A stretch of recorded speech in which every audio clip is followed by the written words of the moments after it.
ഏറ്റവും എളുപ്പത്തിലല്ല. എന്നോട് ഒരാളോട് ചോദിക്കുന്നത്, കഴിഞ്ഞ ലോക്സഭാ ഇലക്ഷൻ കഴിഞ്ഞ സമയത്തിന് മുമ്പ് എന്നോട് ചോദിച്ചിട്ടുണ്ട്, എന്തിനാണ് ഒരു സോഫ്റ്റ് BJP നിലപാടിലേക്ക് അങ്ങേക്ക് വരാവുന്നതല്ലേ എന്നോട് ചോദിച്ചിട്ടുണ്ട്. കേന്ദ്രമുണ്ട്, അക്കാഡമിയുണ്ട്, വലിയ വലിയ സാധ്യതകൾ. ഞാനൊരു പറയുന്ന ഒരു കാര്യം, എന്നെ സംബന്ധിച്ചിടത്തോളം ഞാൻ ഇന്ത്യയിലെ ന്യൂനപക്ഷ വിഭാഗങ്ങളോട് കൂടി നിൽക്കുന്നു, ദളിത് ജനവിഭാഗങ്ങളോട് നിൽക്കുന്നു എന്ന് പറയുന്നത് എന്റെ വളരെ സവിശേഷമായ ഒരു അസ്തിത്വവുമായിട്ട് ബന്ധപ്പെട്ടുകൊണ്ട് കിടക്കുന്ന കാര്യം.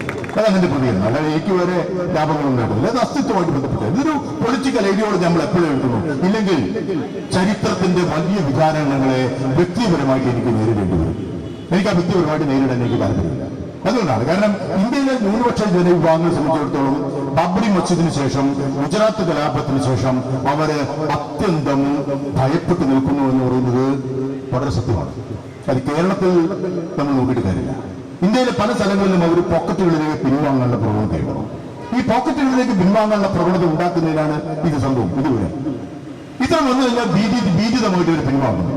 ഭീതിതമായിട്ട് പിൻവാങ്ങുകയും അവരെന്ത് ചെയ്യുന്നത് വെച്ചാൽ മുസ്ലിം ജനസാമാന്യം അവരുടേതായിട്ടുള്ള ചെറിയ ചെറിയ ന്യൂക്ലിയസുകളിലേക്ക് അവർ പിൻവാങ്ങും. അവർ പൊതുബോധത്തിലേക്ക് വരില്ല, പൊതു സംവാദ വേദികളിലേക്ക് അവർ വരില്ല. അവർ ഞങ്ങൾ വേട്ടയാടപ്പെടുന്ന ആളുകളാണ് എന്ന് പറഞ്ഞുകൊണ്ട് പിൻവലിയും. പെട്ടെന്ന് അങ്ങനെയല്ലേ? പെട്ടെന്ന് നമ്മൾ ആലോചിച്ച് പോകുന്നില്ല.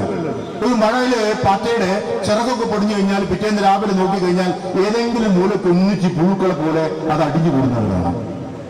ഇന്ത്യയിൽ അങ്ങനത്തെ ഒരു അവസ്ഥയുണ്ട്. കേരളത്തിലാണ് നമ്മൾ മാതൃകയാക്കേണ്ടത്.